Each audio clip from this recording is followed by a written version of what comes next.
बिस्मिल्लाहिर्रहमानिर्रहीम। अस्सलामुअलैकुम। मैं फरा और मैं हमजा। खुश आमदीद आप सबको सुबह सवेरे पाकिस्तान में।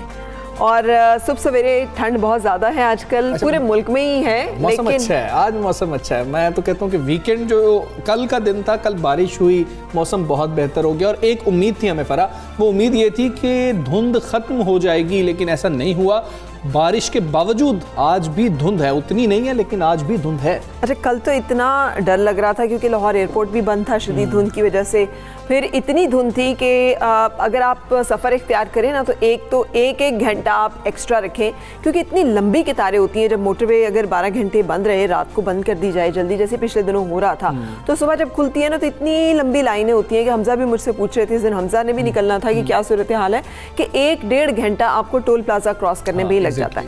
इसी तरह आप वापस आते हुए भी यही सूरत हाल थी, कोई 2 किलोमीटर तक जो है वो लाइन्स थी टोल प्लाजा पे, जिसमें आपको 1 घंटा जो एक्स्ट्रा लग ही जाता है।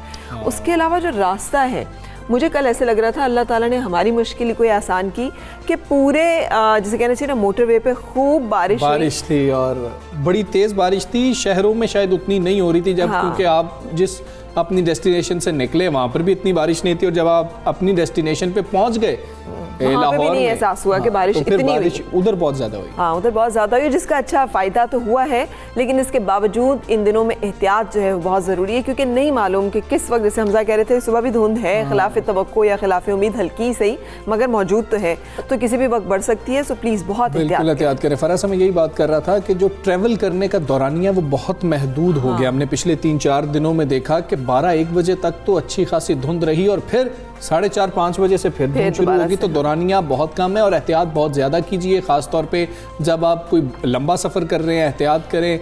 हमें खबरें मिलती हैं जो एक्सीडेंट्स होते हैं, और फिर हम एहतियात ही कर सकते हैं, हम गैर ज़रूरी सफ़र ना करें तो ये बहुत बेहतर। मैंने ये भी देखा है इसमें कि ना वो एक बारात भी होती है, इन दिनों में शादियों का मौसम है, तो बारात की जो गाड़ियाँ हैं ना, उन्होंने एक दूसरे के आगे पीछे गाड़ी रखने के लिए बड़ी स्लो पेस और एक लेन पूरी उन्होंने ऑक्यूपाई भी की होती है, फिर एक दूसरे से जुड़ने की कोशिश में उस कंफ्यूजन में बहुत मसला होता है रोड के ऊपर, इसलिए कि वो फिर पीछे वाली गाड़ियों को समझ नहीं आ रही होती कि ये क्या करना चाह रहे हैं, और वो एक दूसरे के साथ जुड़ना चाह रहे होते हैं। सो ये इन दिनों में अगर आप शादियाँ कर भी रहे हैं और लॉन्ग डिस्टेंस है, तो प्लीज़ इस चीज़ का बड़ा एहतियात करें कि ना, ज़रूरी नहीं है कि आप सब लोग आगे पीछे ही चलें, अब कोई एक डेस्टिनेशन तय कर ले जहाँ पे पहुँच जाए। एनीवे, चूँकि मैंने ऑब्जर्व किया तो मैंने सोचा कि ज़रूर आप लोगों के साथ शेयर करूं कि इन दिनों में एहतियात ज़्यादा, और हम इस पे बाकायदा बात भी करेंगे कि आगे मौसम कैसा रहेगा और आपको किस टाइम ट्रैवल करना चाहिए। इस पे बाकायदा आज बात करेंगे, क्योंकि शायद ये सबसे अहम चीज़ आज है, जितना मौसम ख़राब हो रहा है, जितनी धुंध पड़ रही है। तो अभी पहले बात कर लेंगे PDM का जलसा, उसको कह लिया जाए। साबिक वज़ीर आज़म बेनज़ीर भुट्टो की 13वीं बरसी के मौके पर गढ़ी खुदाबख्श में पीपल्स पार्टी की जानिब से जलसे का इनेकाद कह लिया जाए, क्योंकि उसमें PDM ने भी शिरकत की है। हाँ, लेकिन इसमें बड़ी कमाल बातें हुई हैं। इसमें जैसे कहते हैं ना, इख्तलाफात और डिफरेंसेस वो हमें नज़र आए हैं कि वो क्या है। मरीम नवाज़ जो है वो अपनी पूरी घनघरश के हमें साथ दिखाई दी, सुनाई दी। बिलावल भुट्टो की घनघरश भी कुछ कम न थी। वो दोनों जो है उन्होंने इस बरसी के मौके पर जहाँ पे बेनज़ीर भुट्टो को खराज अक़ीदत पेश किया, उनकी याद जो है वो ताज़ा की, वहाँ पर उन्होंने अपना जो पॉइंट ऑफ व्यू रखा। लेकिन आसिफ अली जरदारी साहब जो है ना, उन्होंने जैसे कहना चाहिए कि सामने वाजे कर दिया है कि पीपल्स पार्टी क्या सोच रही है, पीपल्स पार्टी क्या चाह रही है। और एक जो उन्होंने बारीक लाइन की ना, हमसे भी, हमारी भी सुन लें, हमसे भी पूछ लें। एनीवे, इसमें जो हिज़्ब इख्तिलाफ की जमातों के इत्तेहाद पाकिस्तान डेमोक्रेटिक मूवमेंट की अगर बात की जाए PDM के हवाले से, तो उसमें जैसे मैंने कहा, आसिफ अली जरदारी, बिलावल, मरियम नवाज़, अख्तर मेंगल और मौलाना अब्दुल गफूर हैदरी ने खिताब किया है। अपने खिताब में बिलावल भुट्टो जरदारी ने हुकूमत को आड़े हाथों लिया और कहा कि इस्तीफ़े का मुतालबा है हमारा वज़ीर आज़म इमरान खान से, और उनका कहना था कि इमरान खान ने 31 जनवरी तक इस्तीफ़ा ना दिया तो लॉन्ग मार्च होगा। और फरा, हम बात करते हैं ना कि वो शरीफ बरादरान के हवाले से कि 2 आरा पाई जाती हैं, तो कल बिलावल और आसिफ अली को देखकर भी ये लग रहा था कि जरदारी साहब जो हैं वो अपनी ही इनिंग्स खेलना चाह रहे हैं, जिसके लिए वो मशहूर हैं, और बिलावल जो हैं वो कुछ और बात कर रहे हैं। तो अब ये गुड कॉप बैड कॉप वाला क्या सीन है। लेकिन दूसरी तरफ वहाँ पर मरियम की मौजूदगी में ही शेर का शिकारी जरदारी के नारे भी लगाए गए हैं कल। ओके, सही। सो अब बिलावल क्या कहते हैं और बिलावल ने कल क्या कहा, उस हवाले से बातचीत करेंगे और आपको सुनवाते हैं कि बिलावल ने कल के इस बरसी के मौके पर क्या कहा। अगर 31 जनवरी तक इमरान ने इस्तीफा नहीं दिया तो मार्च होगा, लॉन्ग मार्च होगा। हम इस्लामाबाद का रुख करेंगे, भरपूर तहरीक चलाएंगे, दमादम मस्त कलंदर का नारा लगाकर निकल पड़ेंगे। मुजरम हुक्मरानों के एहतसाब का वक्त आ चुका है। तारीकियां छटने वाली है, जुल्म की रात ढलने वाली है। इस मुल्क को, आवाम को इस जालिम, ना अहल, ना जायज, ना लायक सेलेक्टेड के तबाकारियों से बचाना है। पाकिस्तान डेमोक्रेटिक मूवमेंट इस ना अहल, ना जायज, ना लायक हुकूमत का खात्मा करने और मुल्क में असल जमहूरियत ले आने, आईन का पासदारी के लिए हम सब मैदान में उतरे हैं। जी, तो ऐसी था, बिलावल जो है खासा सख्त बोले हैं और उन्होंने लॉन्ग मार्च के हवाले से बात की है। जैसे हम पहले बात कर रहे थे, जरदारी साहब के बारे में भी आपको बताएंगे, लेकिन मरीम नवाज भी हुकूमत पर शदीद तनकीद करती नजर आएंगी। अपने खिताब में मरीम नवाज ने कहा कि हारा हुआ शख्स NRO की भीख मांग रहा है। मुझे मरीम नवाज की बात अच्छी लगी जहाँ उन्होंने रिलेट किया खुद को बेनज़ीर भुट्टो साहिबा के साथ ये कह के कि बाप बेटी का जो ताल्लुक है वो वहाँ पे कॉमन है। और चूंकि वो एक सेंटिमेंटल इमोशनल पॉइंट था, आई थिंक वो बहुत सारे लोगों को टच भी किया होगा।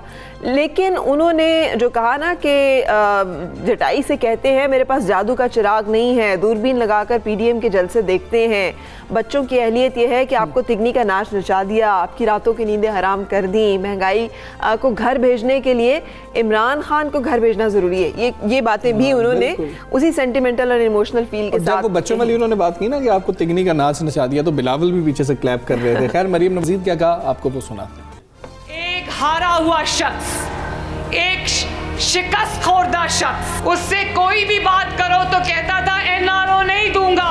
PDM से NRO की भीख मांगता हुआ नजर आ रहा है। दूरबीन लगाकर PDM के जलसे देखता है और स्टेज पे दूरबीन लगा के देखता है कि कौन सा लीडर बैठा है, कौन सा नहीं बैठा। और अगर मर्दान के जलसे में बिलावल भुट्टो जरदारी नहीं आ सकता तो ये रात को खुशी से उछलता है कि आहा बिलावल भुट्टो जरदारी नहीं आया, PDM में लड़ाई हो गई है। मैं बताऊं इन बच्चों की अहलियत, तुम्हारे से उम्र में आधे हैं, बच्चे तो नहीं हैं, लेकिन इन बच्चों ने तुम्हें तिगनी का नाच नचा दिया है। इन बच्चों ने तुम्हारी रातों की नींदें हराम कर दी हैं। जी, तो ये वो बात थी जिस पे बिलावल भी खासे जो है मुस्कुरा रहे थे, खुश नजर आए। बात कर लेंगे वफाकी वजीर बराए science and technology Fawad Chaudhry साहब हमारे साथ मौजूद हैं। फवाद चौधरी साहब, अस्सलाम वालेकुम, गुड मॉर्निंग। फवाद चौधरी साहब, कहिएगा मौलाना फजलुर रहमान का ना पहुंचना आप इसको कैसे देखते हैं, और फिर मरियम की क्लैरिफिकेशन कि अगर बिलावल नहीं पहुंच पाते तो इसको ये ना समझा जाए कि हमारे दरमियान कोई फूट है। आप समझते हैं कि क्लियर करना पड़ रहा है अपनी पोजीशन को PDM को?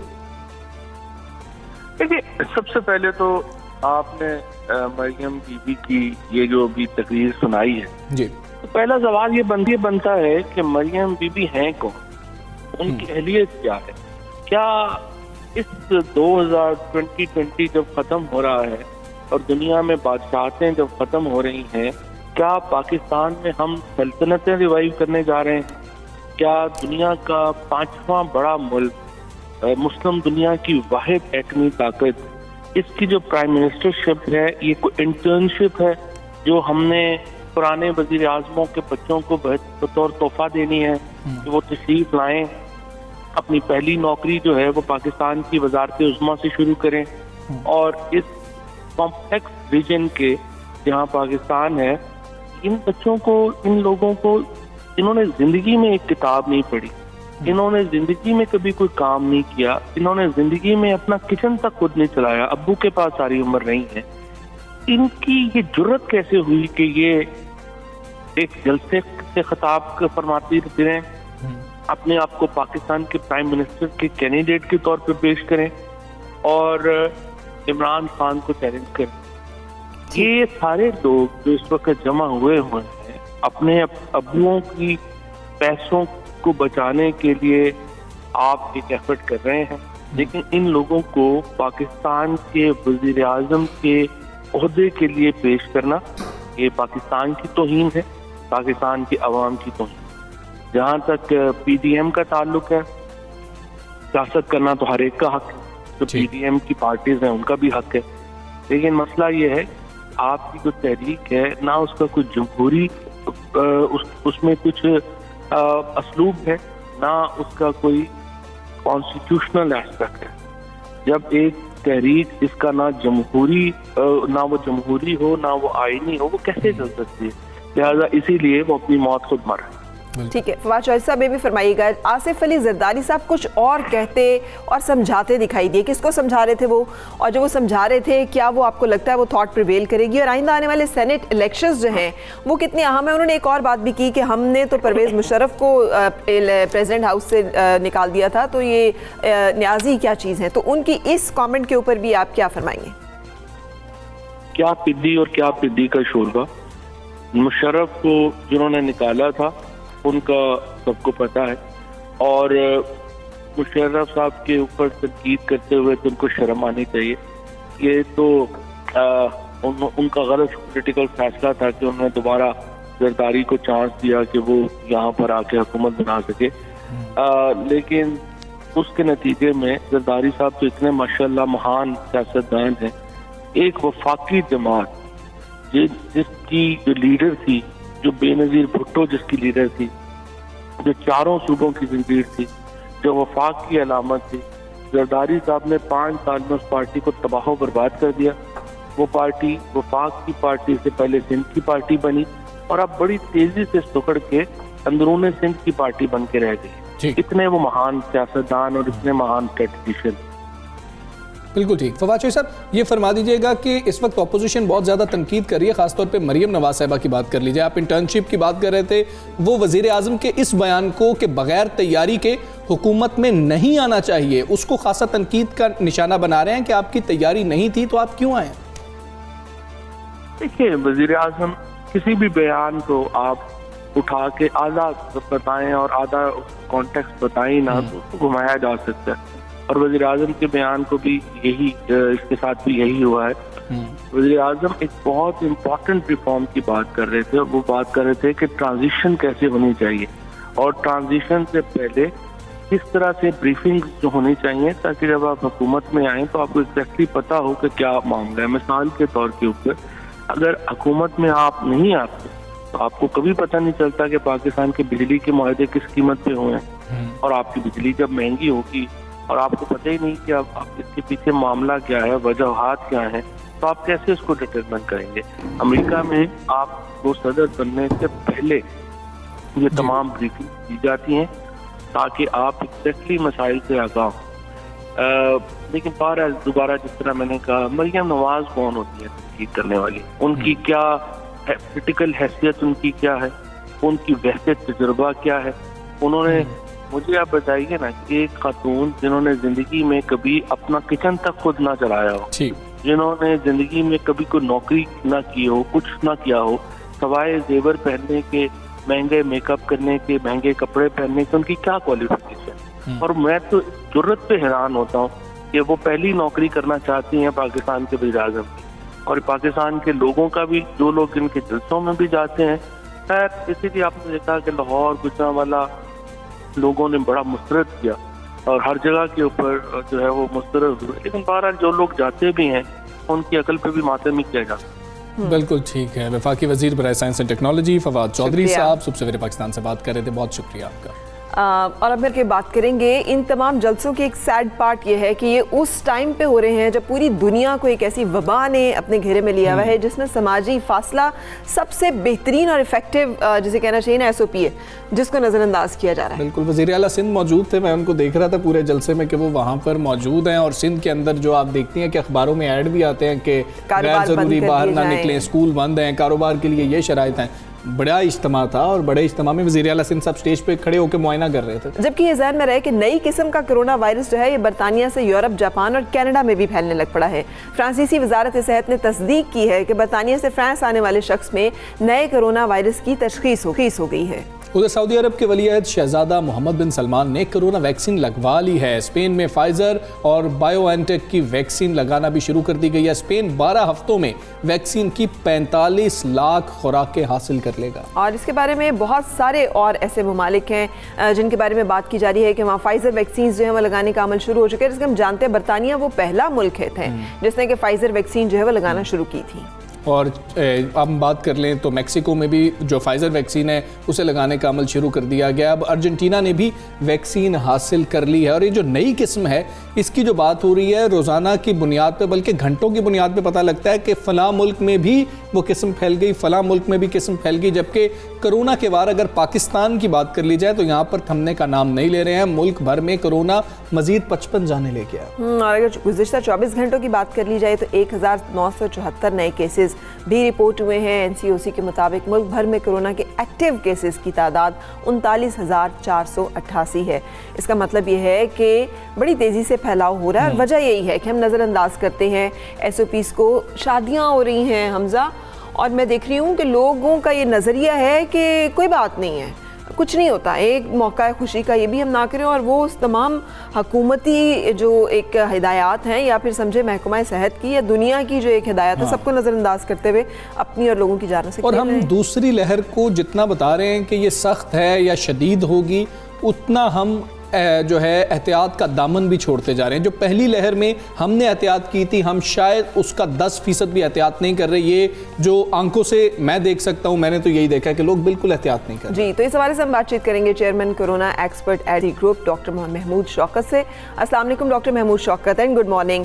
फरमाइएगा क्या पाकिस्तान में भी कोरोना की नई किस्म का मरीज जो है वो कन्फर्म हो चुका है? कोई इसके बारे में इतलात हैं कि ये वायरस पाकिस्तान में आया है या अभी तक नहीं आया?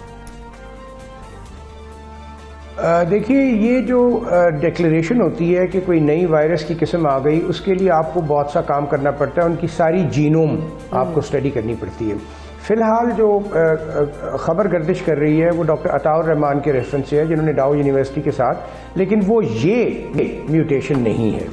असल बात ये है कि जो RNA वायरसेस होते हैं इनमें मुसलसल म्यूटेशंस होती रहती हैं। सो नए वायरसेस तो आते रहेंगे। इनमें से अमूमन 90-95% म्यूटेशन ऐसी होती हैं जिनकी कोई अहमियत नहीं होती और वो एक साइंटिफिक नॉलेज के तौर पर उनको स्टडी किया जाता है। लेकिन कुछ यूनिक म्यूटेशंस होती हैं जिनसे बीमारी की नौइयत भी तब्दील हो सकती है, उसकी शिद्दत भी तब्दील हो सकती है और उसमें फैलने की जो ताकत है वो भी तब्दील हो सकती है। सो जो बरतानिया में वायरस में म्यूटेशन हुई उसमें ये देखा गया कि उसके फैलने की ताकत शायद अभी तक वो भी हतमी तौर पे नहीं कह सकते। उन्होंने भी यही कहा है कि जिस हिस्से में वो फैला वहाँ पर आबादी गुंजानाबाद थी और अभी तक कोई हतमी फैसला नहीं हो सका कि क्या वाकई उसकी फैलने की शिद्दत में इजाफा हुआ है। मगर ये शक का इजहार किया जा रहा है कि जिस तेज़ी से वो वायरस फैला लगता ऐसा है कि उसके लिए आसानी है ज़्यादा लोगों को अफेक्ट करना। बिल्कुल ठीक है डॉक्टर साहब। पाकिस्तान में अभी तक वो म्यूटेशन अभी तक आइडेंटिफाई नहीं हुई, लेकिन जो जिसकी वजह से बहुत सा कंफ्यूजन फैल रहा है वो डॉक्टर अताउर रहमान साहब की वो स्टेटमेंट है कि हमने म्यूटेटेड वायरस देखा। उसमें कोई शक की बात नहीं, छोटी मोटी म्यूटेशन वायरसेस में होती रहेंगी और ये सारी म्यूटेशन अभी तक जो रिपोर्ट की जा रही हैं ये वायरस के एक खास हिस्से में जो स्पाइक प्रोटीन कहलाता है उसमें है। सो ये कॉमन फैक्टर है उन म्यूटेशंस में जो हमारे यहाँ भी देखी गई, लेकिन अभी तक स्पेसिफिकली वो म्यूटेशन जो बरतानिया में देखी गई उसका कोई केस पाकिस्तान में नहीं आया। उसकी एक वजह यह है कि हम बहुत ज़्यादा वायरस की स्टडी नहीं करते क्योंकि हमारे इतने वसाइल नहीं है, हमारी इतनी रिसर्च लैब्स नहीं है। लेकिन जो बरतानिया से लोग आए हैं उनके वायरस की जीनोम्स स्टडी की जा रही हैं। अभी तक कोई हतमी नतीजा नहीं आया। हतमी नतीजा नहीं है। डॉक्टर साहब, वैक्सीन पे बात करने से पहले ये बता दीजिएगा कि जिस तरह ये ख़तरा ज़्यादा है कि ये तेज़ी से फैलता है, क्योंकि अभी ये स्टडी ही है, कंफर्मेशन हम नहीं कर सकते, तो क्या हमें परवाज़ें बंद कर देनी चाहिए मुख्तलिफ ममालिक से, जिस तरह से हमने बरतानिया के साथ जो है मुअत्तल कर दिया, अपना जो परवाज़ें थी मुअत्तल कर दी गई बिल्कुल, क्या बाकी ममालिक से कर देना इसका हल होगा कि पाकिस्तान में आई ना? क्योंकि पिछली बार भी हमने देखा बॉर्डर बंद करने में हमने खासी देर कर दी थी। जी हाँ, असल बात यह है कि अब ये दुनिया में फैल रहे हैं और जैसे मैंने आपको बताया इनमें म्यूटेशंस खुद ब खुद भी होती रहती हैं। सो ये कहना तो नामुमकिन है कि हमारे यहाँ वायरस में कोई ऐसी म्यूटेशन नहीं होगी जो इंडिजिनस म्यूटेशन होगी और जिसमें वायरस पहले से ज़्यादा ख़तरनाक अपनी हैयत नहीं तब्दील कर सकता। लेकिन वक्ती तौर पर ज़्यादा स्ट्रिक्ट कंट्रोल्स करने में हर्ज कोई नहीं है, ताकि फौरी तौर पे हमारे जो मेडिकल रिसोर्सेज हैं वो डिप्लीट ना हों। कम से कम सर्वेलेंस को इम्प्रूव करना बहुत ज़रूरी है। मैं नहीं समझता कि फ़्लाइट बंद करना कोई इतना अहम वाक़या होगा, सवाए उन ममालिक से जहाँ पर वो आइडेंटिफाई हो और जहाँ पर शिद्दत ज़्यादा हो। क्योंकि देखें, बात यह है कि ये सारी साइंटिफिक डिस्कशंस हैं। असल बात यह है कि अभी तक जो चीज़ साबित हुई है वो ये है कि आपने इस वायरस को अपने आप तक पहुंचने से रोकना है, और उसके लिए सोशल डिस्टेंस और मास्क पहनना है। अगर हम ये नहीं कर सकते तो हम चाहे सारे मुल्क से अपने आप को काट लें, हम फिर भी महफूज नहीं होंगे। सो प्रायोरिटीज़ के मुताबिक हमें प्रिजम्पशंस की बजाय जो अटल हकीकतें हैं उन पे जोर देना चाहिए। अगर वायरस आ भी जाए और हम उसको मौका ना दें फैलने का। ठीक है डॉक्टर साहब, जैसे हम बता रहे हैं कि पूरी दुनिया के बेशतर ममालिक जो हैं वो अब उस दौड़ में कम से कम हैं कि पैन नंबर 1, 2, 3, 4 के उनके यहाँ वैक्सीन जो है वो कब लगेगी।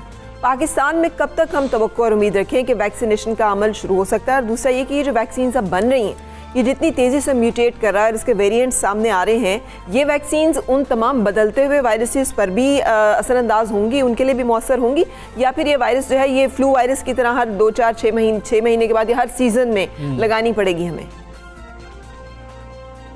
हाँ, देखिए, बात यह है कि आरएनए वायरसेस का बिहेवियर बड़ा डिफरेंट होता है। जिस तरह अब ये मीजल्स है, आप जो देखते हैं आम हमारे यहाँ मीजल्स की वबा फैलती रही। मीजल्स एक ऐसी बीमारी है जो आरएनए वायरस है, कोरोना वायरस है, इसी फैमिली का वायरस है, लेकिन मीजल्स में एक दफ़ा इन्फेक्शन होने के बाद दोबारा नहीं होती, सो लाइफ लॉन्ग इम्यूनिटी हो जाती।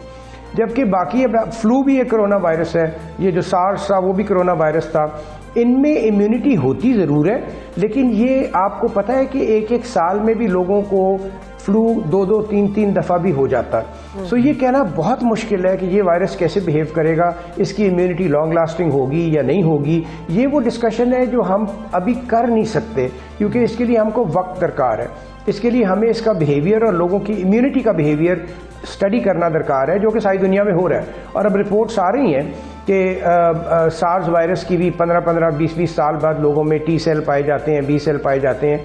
तो ये एक ऐसी चीज़ है जिसके बारे में अंदाजे लगाने की कोई गुंजाइश नहीं है, और लोगों में मज़ीद अफरा तफरी फैलाने की ज़रूरत नहीं। वैक्सीन उम्मीद है कि इसकी बाकी वेरिएशंस पर भी इफ़ेक्टिव होगी और कम से कम बीमारी की शिद्दत को ज़रूर कम करेगी। उसका ये मतलब नहीं होगा कि आपको बीमारी नहीं हो सकती, लेकिन उसकी शिद्दत में कमी यकीनन होगी। बिल्कुल ठीक है। डॉक्टर साहब, बहुत शुक्रिया। डॉक्टर महमूद शौकत साहब सुबह सवेरे पाकिस्तान से बात कर रहे थे, और कोरोना की जो अहम सूरत हाल है जो लोगों को परेशान कर रही है, हम सारे परेशान हो रहे हैं नई किस्म की वजह से, उस पर वो कह रहे हैं प्रिजम्पशंस हैं, प्रिजम्पशंस पे नहीं जाना चाहिए। हम एक चीज़ कर सकते हैं, वो एहतियात है, वो हमें पता है, तो फिर हम एहतियात ही कर लेते हैं। टाइम फॉर ब्रेक की बात मिलते हैं।